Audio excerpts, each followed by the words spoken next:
ताऊ जी, हमें रेलगाड़ी ला दोगे? ऐसा कहता हुआ एक 5 वर्षीय बालक बाबू रामजी दास की ओर दौड़ा। बाबू साहब ने दोनों बाहें फैलाकर कहा, हाँ बेटा, ला देंगे। उनके इतना कहते कहते बालक उनके निकट आ गया। उन्होंने बालक को गोद में उठा लिया और उसका मुख चूमकर बोले, क्या करेगा रेलगाड़ी? बालक बोला, उसमें बैठकर बलि दूल जाएंगे। हम भी जाएंगे, चुन्नी को भी ले जाएंगे, बाबूजी को नहीं ले जाएंगे। हमें रेलगाड़ी जो नहीं ला देते। ताऊ जी, तुम ला दोगे तो तुम्हें ले जाएंगे। बाबू, और किसे ले जाएगा? बालक दम भर सोचकर बोला, बच ऑल किसी को नहीं ले जाएंगे। पास ही बाबू रामजी दास की अर्धांगिनी बैठी थीं। बाबू साहब ने उनकी ओर इशारा करके कहा, और अपनी ताई को नहीं ले जाएगा? बालक कुछ देर तक अपनी ताई की ओर देखता रहा। ताई जी उस समय कुछ चिढ़ी हुई सी बैठी थीं। बालक को उनके मुख का वह भाव अच्छा न लगा, अतएव वह बोला, ताई को नहीं ले जाएंगे। ताई जी सुपारी काटती हुई बोली, अपने ताऊ जी ही को ले जा, मेरे ऊपर दया रख। ताई ने यह बात बड़ी रुखाई के साथ कही। बालक ताई के शुष्क व्यवहार को तुरंत ताड़ गया। बाबू साहब ने फिर पूछा, ताई को क्यों नहीं ले जाएगा?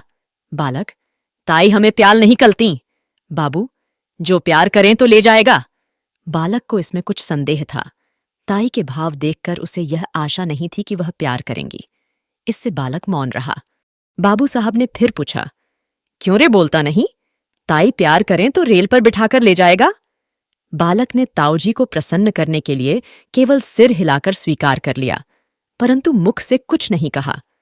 बाबू साहब उसे अपनी अर्धांगिनी के पास ले जाकर उनसे बोले, लो, इसे प्यार कर लो तो तुम्हें ले जाएगा। परंतु बच्चे की ताई श्रीमती रामेश्वरी को पति की यह चुगलबाजी अच्छी न लगी।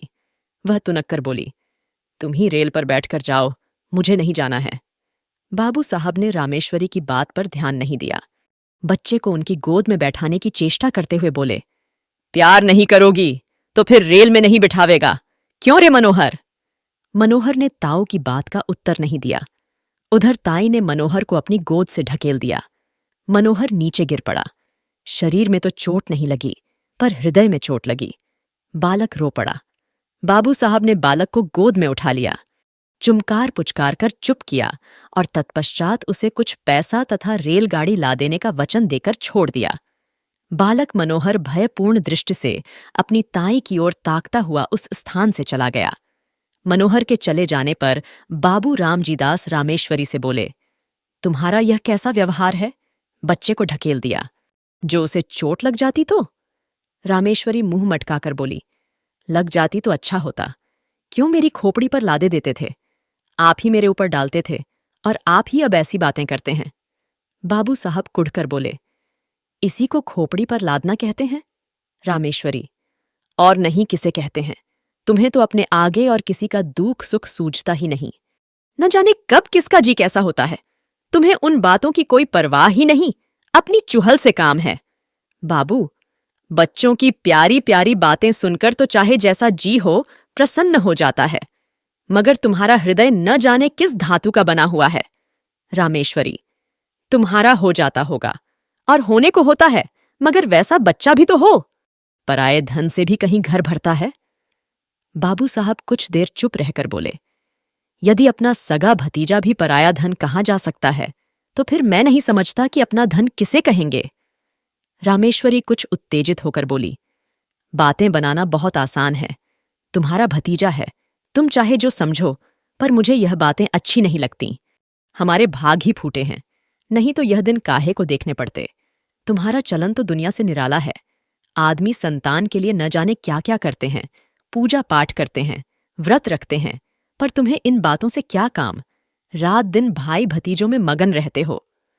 बाबू साहब के मुख पर घृणा का भाव झलक आया। उन्होंने कहा, पूजा पाठ व्रत सब ढकोसला है। जो वस्तु भाग्य में नहीं, वह पूजा पाठ से कभी प्राप्त नहीं हो सकती। मेरा तो यह अटल विश्वास है। श्रीमती जी कुछ कुछ रुआंसे स्वर में बोली, इसी विश्वास ने सब चौपट कर रखा है। ऐसे ही विश्वास पर सब बैठ जाएं तो काम कैसे चले? सब विश्वास पर ही न बैठे रहें। आदमी काहे को किसी बात के लिए चेष्टा करे। बाबू साहब ने सोचा कि मूर्ख स्त्री के मुंह लगना ठीक नहीं, अतएव वह स्त्री की बात का कुछ उत्तर न देकर वहां से टल गए। बाबू रामजीदास धनी आदमी हैं, कपड़े की आढ़त का काम करते हैं, लेन देन भी है। इनसे एक छोटा भाई है, उसका नाम है कृष्णदास। दोनों भाइयों का परिवार एक में ही है। बाबू रामदास जी की आयु 35 के लगभग है और छोटे भाई कृष्णदास की आयु 21 के लगभग। रामदास जी निस्संतान हैं। कृष्णदास के 2 संतानें हैं, एक पुत्र वही पुत्र जिससे आप परिचित हो चुके हैं, और एक कन्या है। कन्या की उम्र 2 वर्ष के लगभग है। रामदास जी, आपने छोटे भाई और उनकी संतान पर बड़ा स्नेह रखते हैं, ऐसा स्नेह कि उसके प्रभाव से उन्हें अपनी संतानहीनता कभी खटकती ही नहीं। छोटे भाई की संतान को अपनी संतान समझते हैं। दोनों बच्चे भी रामदास से इतने हिले हैं कि उन्हें अपने पिता से भी अधिक समझते हैं, परंतु रामदास की पत्नी रामेश्वरी को अपनी संतानहीनता का बड़ा दुख है। वह दिन रात संतान ही के सोच में घुली रहती हैं। छोटे भाई की संतान पर पति का प्रेम उनकी आंखों में कांटे की तरह खटकता है। रात के भोजन इत्यादि से निवृत्त होकर रामजीदास शैया पर लेटे शीतल और मंद वायु का आनंद ले रहे हैं। पास ही दूसरी शैया पर रामेश्वरी हथेली पर सिर रखे किसी चिंता में डूबी हुई थी। दोनों बच्चे अभी बाबू साहब के पास से उठकर अपनी मां के पास गए थे। बाबू साहब ने अपनी स्त्री की ओर करवट लेकर कहा, आज तुमने मनोहर को बुरी तरह ढकेला था कि मुझे अब तक उसका दुख है। कभी कभी तो तुम्हारा व्यवहार अमानुषिक हो उठता है। रामेश्वरी बोली, तुम्ही ने मुझे ऐसा बना रखा है। उस दिन उस पंडित ने कहा कि हम दोनों के जन्म पत्र में संतान का जोग है और उपाय करने से संतान हो सकती है। उसने उपाय भी बताए थे, पर तुमने उनमें से एक भी उपाय करके न देखा। बस तुम तो इन्हीं दोनों में मगन हो। तुम्हारी इस बात से रात दिन मेरा कलेजा सुलगता रहता है। आदमी उपाय तो करके देखता है, फिर होना न होना भगवान के अधीन है। बाबू साहब हंसकर बोले, तुम्हारी जैसी सीधी स्त्री भी क्या कहूं। तुम इन ज्योतिषियों की बातों पर विश्वास करती हो जो दुनिया भर के झूठे और धूर्त हैं। झूठ बोलने ही की रोटियां खाते हैं। रामेश्वरी तुनक्कर बोली, तुम्हें तो सारा संसार झूठा ही दिखाई पड़ता है। ये पोथी पुराण भी सब झूठे हैं। पंडित कुछ अपनी तरफ से बनाकर तो कहते नहीं हैं। शास्त्र में जो लिखा है वही वे भी कहते हैं। वह झूठा है तो वे भी झूठे हैं। अंग्रेजी क्या पढ़ी, अपने आगे किसी को गिनते ही नहीं। जो बातें बाप दादे के जमाने से चली आई हैं उन्हें भी झूठा बताते हैं। बाबू साहब, तुम बात तो समझती नहीं, अपनी ही ओटे जाती हो। मैं यह नहीं कह सकता कि ज्योतिष शास्त्र झूठा है। संभव है वह सच्चा हो, परंतु ज्योतिषियों में अधिकांश झूठे होते हैं। उन्हें ज्योतिष का पूर्ण ज्ञान तो होता नहीं। 2-1 छोटी मोटी पुस्तकें पढ़कर ज्योतिषी बन बैठते हैं और लोगों को ठगते फिरते हैं। ऐसी दशा में उनकी बातों पर कैसे विश्वास किया जा सकता है। रामेश्वरी, सब झूठे ही हैं। तुम ही एक बड़े सच्चे हो। अच्छा, एक बात पूछती हूं, भला तुम्हारे जी में संतान का मुख देखने की इच्छा क्या कभी नहीं होती। इस बार रामेश्वरी ने बाबू साहब के हृदय का कोमल स्थान पकड़ा। वह कुछ देर चुप रहे। तत्पश्चात एक लंबी सांस लेकर बोले, भला ऐसा कौन मनुष्य होगा जिसके हृदय में संतान का मुख देखने की इच्छा न हो। परंतु क्या किया जाए, जब नहीं है और न होने की कोई आशा ही है, तब उसके लिए व्यर्थ चिंता करने से क्या लाभ। इसके सिवा जो बात अपनी संतान से होती वही भाई की संतान से हो भी रही है। जितना स्नेह अपनी पर होता उतना ही इन पर भी है। जो आनंद उसकी बाल क्रीड़ा से आता वही इनकी क्रीड़ा से भी आ रहा है। फिर नहीं समझता कि चिंता क्यों की जाए। रामेश्वरी कुढ़कर बोली, तुम्हारी समझ को मैं क्या कहूं, इसी से तो रात दिन जला करती हूं। भला तो यह बताओ कि तुम्हारे पीछे क्या इन्हीं से तुम्हारा नाम चलेगा। बाबू साहब हंसकर बोले, अरे तुम भी कहां की क्षुद्र बातें लाई। नाम संतान से नहीं चलता, नाम अपनी सुकृति से चलता है। तुलसीदास को देश का बच्चा बच्चा जानता है। सूरदास को मरे कितने दिन हो चुके। इसी प्रकार जितने महात्मा हो गए हैं उन सबका नाम क्या उनकी संतान की बदौलत चल रहा है। सच पूछो तो संतान से जितनी नाम चलने की आशा रहती है उतनी ही नाम डूब जाने की संभावना रहती है। परंतु सुकृति एक ऐसी वस्तु है जिसमें नाम बढ़ने के सिवा घटने की आशंका रहती ही नहीं। हमारे शहर में राय गिरधारी लाल कितने नामी थे, उनके संतान कहाँ हैं, पर उनकी धर्मशाला और अनाथालय से उनका नाम अब तक चला आ रहा है। अभी न जाने कितने दिनों तक चला जाएगा। रामेश्वरी, शास्त्र में लिखा है जिसके पुत्र नहीं होता उनकी मुक्ति नहीं होती। बाबू, मुक्ति पर मुझे विश्वास नहीं।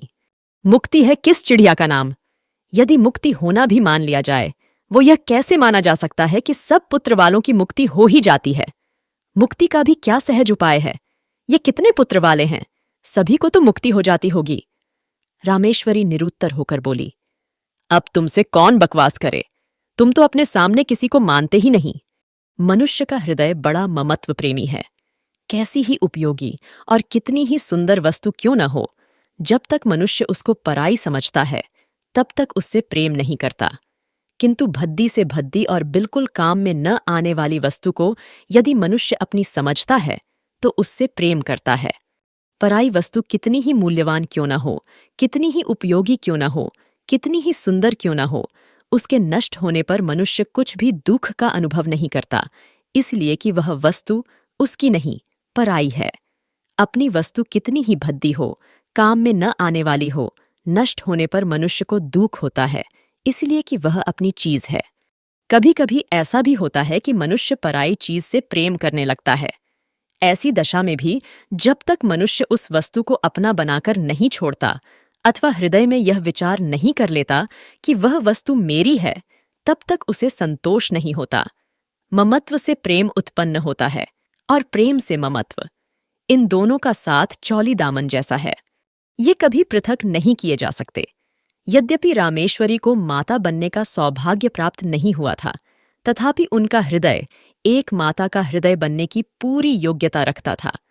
उनके हृदय में वे गुण विद्यमान तथा अंतर्निहित थे जो एक माता के हृदय में होते हैं, परंतु उसका विकास नहीं हुआ था। उसका हृदय उस भूमि की तरह था जिसमें बीज तो पड़ा हुआ है, पर उसको सींचकर और इस प्रकार बीज को प्रस्फुटित करके भूमि के ऊपर लाने वाला कोई नहीं। इसीलिए उसका हृदय उन बच्चों की ओर खिंचता तो था, परंतु जब उसे ध्यान आता था कि ये बच्चे मेरे नहीं, दूसरे के हैं, तब उसके हृदय में उनके प्रति द्वेष उत्पन्न होता था, घृणा पैदा होती थी। विशेषकर उस समय उनके द्वेष की मात्रा और भी बढ़ जाती थी जब वह यह देखती थी कि उनके पतिदेव उन बच्चों पर प्राण देते हैं जो उनके नहीं हैं। शाम का समय था। रामेश्वरी खुली छत पर बैठी हवा खा रही थी। पास उनकी देवरानी भी बैठी थी। दोनों बच्चे छत पर दौड़ दौड़कर खेल रहे थे। रामेश्वरी उनके खेल को देख रही थी। इस समय रामेश्वरी को उन बच्चों का खेलना कूदना बड़ा भला मालूम हो रहा था।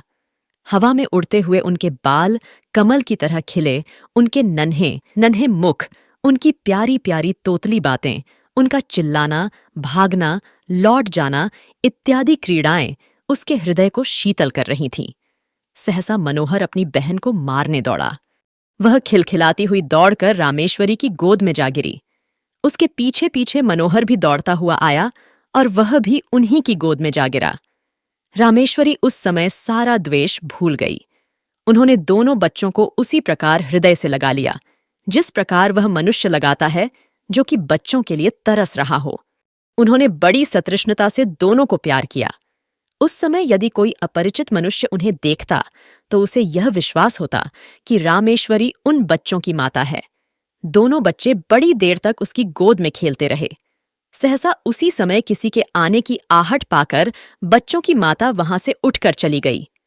मनोहर, ले रेलगाड़ी, कहते हुए बाबू रामजी दास छत पर आए। उनका स्वर सुनते ही दोनों बच्चे रामेश्वरी की गोद से तड़पकर निकल भागे। रामजी दास ने पहले दोनों को खूब प्यार किया, फिर बैठकर रेलगाड़ी दिखाने लगे। इधर रामेश्वरी की नींद टूटी। पति को बच्चों में मगन होते देखकर उसकी भौहें तन गईं। बच्चों के प्रति हृदय में फिर वही घृणा और द्वेष भाव जाग उठा। बच्चों को रेलगाड़ी देकर बाबू साहब रामेश्वरी के पास आए और मुस्कुराकर बोले, आज तो तुम बच्चों को बड़ा प्यार कर रही थीं। इससे मालूम होता है कि तुम्हारे हृदय में भी उनके प्रति कुछ प्रेम अवश्य है। रामेश्वरी को पति की यह बात बहुत बुरी लगी। उसे अपनी कमजोरी पर बड़ा दुख हुआ। केवल दुख ही नहीं, अपने ऊपर क्रोध भी आया। वह दुख और क्रोध पति के उक्त वाक्य से और भी बढ़ गया। उसकी कमजोरी पति पर प्रकट हो गई। यह बात उसके लिए असह्य हो उठी। रामजी दास बोले, इसीलिए मैं कहता हूं कि अपनी संतान के लिए सोच करना वृथा है। यदि तुम इनसे प्रेम करने लगो तो तुम्हें ये ही अपनी संतान प्रतीत होने लगेंगे। मुझे इस बात से प्रसन्नता है कि तुम इनसे स्नेह करना सीख रही हो। यह बात बाबू साहब ने नितांत हृदय से कही थी, परंतु रामेश्वरी को इसमें व्यंग की तीक्ष्ण गंध मालूम हुई। उन्होंने कुढ़कर मन में कहा, इन्हें मौत भी नहीं आती, मर जाएं, पाप कटे। आठों पहर आंखों के सामने रहने से प्यार को जी ललचा ही उठता है। इनके मारे कलेजा और भी जला करता है। बाबू साहब ने पत्नी को मौन देखकर कहा, अब झेपने से क्या लाभ? अपने प्रेम को छिपाने की चेष्टा करना व्यर्थ है। छिपाने की आवश्यकता भी नहीं। रामेश्वरी जल भभुन कर बोली, मुझे क्या पड़ी है जो मैं प्रेम करूंगी? तुम्ही को मुबारक रहे। निगोड़े आप ही आ के घुसते हैं। एक घर में रहने में कभी कभी हंसना बोलना पड़ता ही है। अभी परसों जरा यों ही ढकेल दिया, उस पर तुमने सैकड़ों बातें सुनाई। संकट में प्राण है मेरे, न यूं चैन न वो चैन। बाबू साहब को पत्नी के वाक्य सुनकर बड़ा क्रोध आया। उन्होंने कर्कश स्वर में कहा, न जाने कैसे हृदय की स्त्री है। अभी अच्छी खासी बैठी बच्चों से प्यार कर रही थी, मेरे आते ही गिरगिट की तरह रंग बदलने लगी। दोस्तों, ऐसे और भी इंटरेस्टिंग कहानियों के लिए मेरे चैनल को सब्सक्राइब करना मत भूलिएगा। तो आइए अब आगे सुनते हैं। अपनी इच्छा से चाहे जो करे, पर मेरे कहने से बल्लियों उछलती है। न जाने मेरी बातों में कौन सा विष घुला रहता है। यदि मेरा कहना ही बुरा मालूम होता है तो न कहा करूंगा, पर इतना याद रखो कि अब कभी इनके विषय में निगोड़े सिगोड़े इत्यादि अपशब्द निकाले तो अच्छा न होगा। तुमसे मुझे ये बच्चे कहीं अधिक प्यारे हैं। रामेश्वरी ने इसका कोई उत्तर न दिया। अपने क्षोभ तथा क्रोध को वे आंखों द्वारा निकालने लगीं। जैसे बाबू रामजीदास का स्नेह दोनों बच्चों पर बढ़ता जाता था, वैसे रामेश्वरी के द्वेष और घृणा की मात्रा भी बढ़ती जाती थी। प्राय बच्चों के पीछे पति पत्नी में कहाँ सुनी हो जाती थी, और रामेश्वरी को पति के कटु वचन सुनने पड़ते थे। जब रामेश्वरी ने यह देखा कि बच्चों के कारण ही वह पति की नजर से गिरती जा रही है, तब उनके हृदय में बड़ा तूफान उठा। उन्होंने यह सोचा, पराये बच्चों के पीछे यह मुझसे प्रेम कम करते जाते हैं, हर समय बुरा भला कहा करते हैं। इनके लिए ये बच्चे ही सब कुछ हैं, मैं कुछ भी नहीं। दुनिया मरती जाती है, पर दोनों को मौत नहीं। ये पैदा होते ही क्यों न मर गए? न ये होते, न मुझे ये दिन देखने पड़ते। जिस दिन ये मरेंगे, उस दिन घी के दिए जलाऊंगी। इन्होंने ही मेरे घर का सत्यानाश कर रखा है। इसी प्रकार कुछ दिन व्यतीत हुए। एक दिन नियमानुसार रामेश्वरी छत पर अकेली बैठी हुई थीं। उनके हृदय में अनेक प्रकार के विचार आ रहे थे। विचार और कुछ नहीं, अपनी निज की संतान का अभाव, पति का भाई की संतान के प्रति अनुराग इत्यादि। कुछ देर बाद जब उनके विचार स्वयं उन्हीं को कष्टदायक प्रतीत होने लगे, तब वह अपना ध्यान दूसरी ओर लगाने के लिए टहलने लगीं। वह टहल ही रही थीं कि मनोहर दौड़ता हुआ आया। मनोहर को देखकर उनकी भ्रिकुटी चढ़ गई और वह छत की चहारदीवारी पर हाथ रखकर खड़ी हो गईं। संध्या का समय था। आकाश में रंग बिरंगी पतंगें उड़ रही थीं।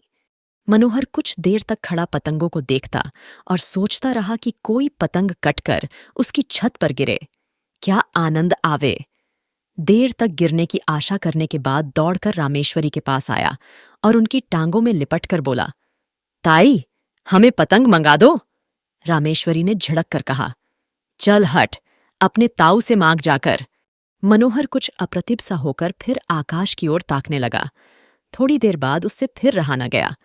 इस बार उसने बड़े लाड में आकर अत्यंत करुण स्वर में कहा, ताई मंगा दो, हम भी उलाएंगे। इन बार उसकी भोली प्रार्थना से रामेश्वरी का कलेजा कुछ पसीज गया। वह कुछ देर तक उसकी ओर स्थिर दृष्टि से देखती रही। फिर उन्होंने एक लंबी सांस लेकर मन ही मन कहा, यह मेरा पुत्र होता तो आज मुझसे बढ़कर भाग्यवान स्त्री संसार में दूसरी न होती। निगोड़ा मरा कितना सुंदर है और कैसी प्यारी प्यारी बातें करता है। यही जी चाहता है कि उठाकर छाती से लगा लें। यह सोचकर वह उसके सिर पर हाथ फेरने वाली थीं कि इतने में उन्हें मौन देखकर बोला, तुम हमें पतंग नहीं मंगवा दोगी तो ताऊजी से कहकर तुम्हें पिटवाएंगे। यद्यपि बच्चे की इस भोली बात में भी मधुरता थी, तथापि रामेश्वरी का मुंह क्रोध के मारे लाल हो गया। वह उसे झिड़क कर बोली, जा कह दे अपने ताऊजी से देखें वह मेरा क्या कर लेंगे। मनोहर भयभीत होकर उनके पास से हट आया और फिर सतृष्ण नेत्रों से आकाश में उड़ती हुई पतंगों को देखने लगा।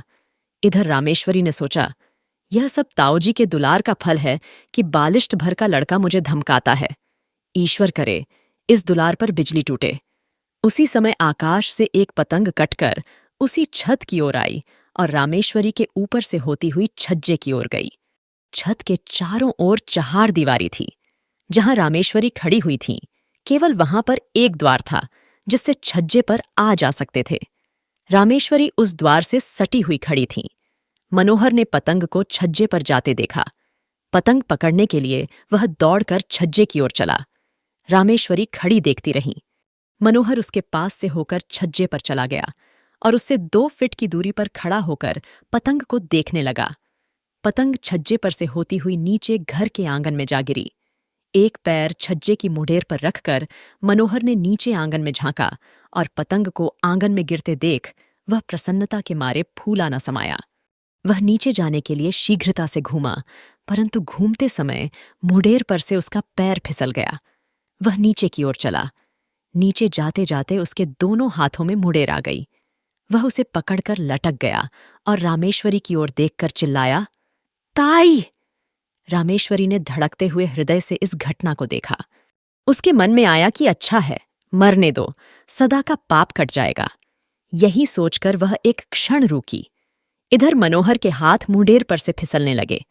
वह अत्यंत भय तथा करुण नेत्रों से रामेश्वरी की ओर देखकर चिल्लाया, अरे ताई! रामेश्वरी की आंखें मनोहर की आंखों से जा मिलीं। मनोहर की वह करुण दृष्टि देखकर रामेश्वरी का कलेजा मुंह में आ गया। उन्होंने व्याकुल होकर मनोहर को पकड़ने के लिए अपना हाथ बढ़ाया। उनका हाथ मनोहर के हाथ तक पहुंचा ही कि मनोहर के हाथ से मुडेर छूट गई। वह नीचे आ गिरा। रामेश्वरी चीख मारकर छज्जे पर गिर पड़ी। रामेश्वरी 1 सप्ताह तक बुखार से बेहोश पड़ी रहीं। कभी कभी जोर से चिल्ला उठती और कहती, देखो देखो, वह गिरा जा रहा है, उसे बचाओ, दौड़ो, मेरे मनोहर को बचा लो। कभी वह कहती, बेटा मनोहर, मैंने तुझे नहीं बचाया। हाँ, मैं चाहती तो बचा सकती थी, देर कर दी। इसी प्रकार के प्रलाप वह किया करती। मनोहर की टांग उखड़ गई थी, टांग बिठा दी गई। वह क्रमश फिर अपनी असली हालत पर आने लगा। 1 सप्ताह बाद रामेश्वरी का ज्वर कम हुआ। अच्छी तरह होश आने पर उन्होंने पूछा, मनोहर कैसा है? रामजी दास ने उत्तर दिया, अच्छा है। रामेश्वरी, उसे पास लाओ। मनोहर रामेश्वरी के पास लाया गया। रामेश्वरी ने उसे बड़े प्यार से हृदय से लगाया। आंखों से आंसुओं की झड़ी लग गई, हिचकियों से गला रुंध गया। रामेश्वरी कुछ दिनों बाद पूर्ण स्वस्थ हो गईं। अब वह मनोहर और उसकी बहन चुन्नी से द्वेष नहीं करती, और मनोहर तो अब उसका प्राणाधार हो गया। उसके बिना उन्हें एक क्षण भी चैन नहीं पड़ती। दोस्तों, विश्वंभर नाथ शर्मा कौशिक की यह कहानी यहीं समाप्त होती है। अगर आप अपने पसंद की कहानी सुनना चाहते हैं तो कमेंट में कहानी का नाम लिखना मत भूलिएगा। और हाँ, फेमस कहानीकार की फेमस कहानियों के लिए मेरे चैनल को सब्सक्राइब और लाइक जरूर कर लीजिए। धन्यवाद।